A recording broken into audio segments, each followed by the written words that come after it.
Pudding isn't a difficult food to eat. All that's required is a spoon. And yet, according to his staff, Ron DeSantis eats pudding like, well, an animal. He just doesn't stick one finger in. He apparently eats with all three fingers, puddin finger. And it raises a fundamental question about fitness for office.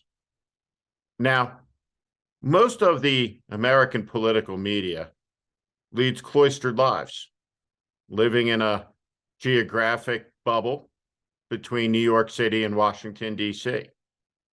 Within that bubble, they talk to the same people over and over again, and they become insulated from the issues that the American people care about. But always there are reporters among them that are unorthodox, that can see through the thick tapioca-like fog and see what the issues are that truly matter to the American people. One of those people is Margaret Hartman. She's an editor at the Intelligencer column for New York Magazine. New York Magazine is to be commended for its early and spot-on coverage of this growing pudding issue as it enters the 2024 race. And we come to understand fully Ron DeSantis's, shall we say, unusual lifestyle. Now, Ron DeSantis is the judgy type, to be sure. He has an opinion about how almost everyone lives their life. He doesn't even want the word gay to be said in Florida schools. Pretty extraordinary from a man who lives his lifestyle.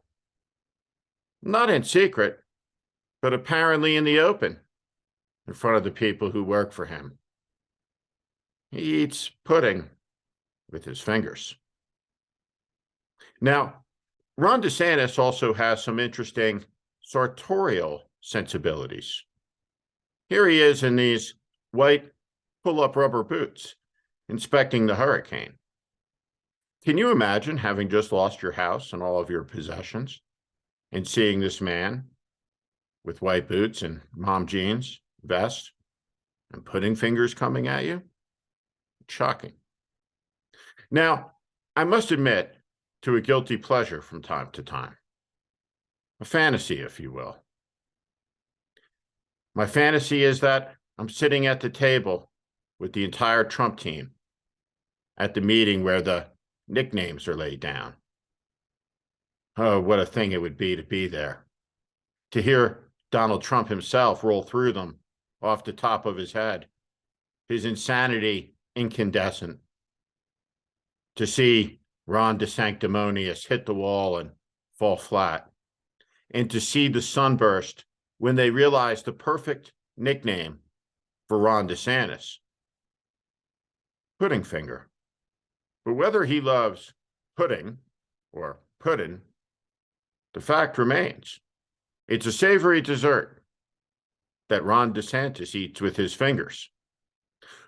Margaret Hartman understands this is an issue that's disqualifying. How can you fight the woke with dirty pudding fingers? Everybody knows, apparently outside of Washington, D.C., that this is an impossibility. Now, Margaret Hartman also is an honest reporter. She confessed to something that's deeply true for millions of us. She took guilty pleasure in enjoying the Trump ad, watching those fingers stir the pudding, and then lick them delightfully off.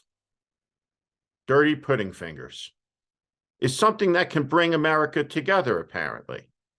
And so 8 years of division in, Donald Trump has finally done something that unifies America. In revolt and disgust, but unifies America nonetheless. And it's that moment that should be celebrated. Now, Margaret Hartman rightfully points out that it is a Trump ad that she's watching, and that ad is for a narcissistic maniac who seeks civil war. Is it possible to, in good conscience, enjoy it? And the simple fact is, that it is. You have three choices in this coming election, with the Republican primary and the madcap insanity ahead. Total indifference is one.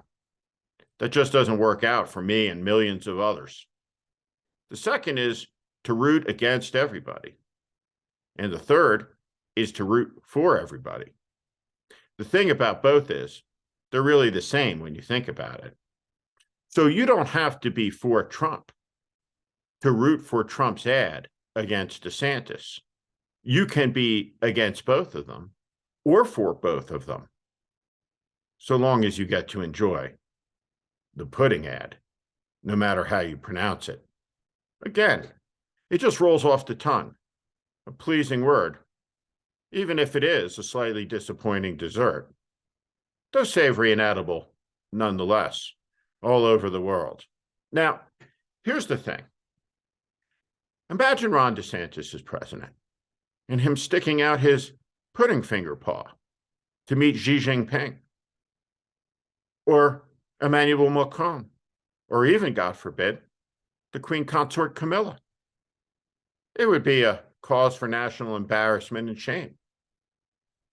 Of course, Donald Trump's hands are unusual. They're small and feral, but they're clean. Not talking in the proverbial sense, but literally. He washes his hands hundreds of times a day. Now, Ron DeSantis, as he sticks his fingers in the pudding, apparently washes them in his mouth. Is this acceptable behavior for an American political leader? Ron DeSantis has collapsed politically in these last weeks. He's gone to New Hampshire, and he declared there that he's just begun to fight. Now, this is a ripoff line from John Paul Jones, one of America's great revolutionary naval commanders. John Paul Jones commanded his first ship at 21. Can you imagine?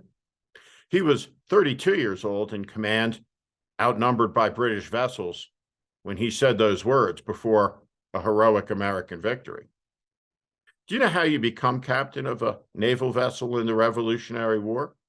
At age 32? Or a captain at all at age 21? You never eat pudding with your fingers. A great many Americans, this one included, don't want Donald Trump's finger anywhere near the nuclear button. But the truth is, no American should want Ron DeSantis' finger near any button, because it's likely slimed and covered in pudding. It's disgusting. Now, you can't have a president with dirty fingers, not in the 21st century. It's uncouth, unbearable. The American people deserve better. We deserve finally a president with clean hands, at long last. Now, no matter how you say it, pudding, we can all agree, whether you love vanilla, rice, banana, or thousands of other types of delicious puddings, from meat to blood and everything in between, that there is a way to eat it that we can all agree on. With a spoon, not 3 fingers. And should you choose to eat your pudding with 3 fingers, you're unlikely to be elected president of the United States.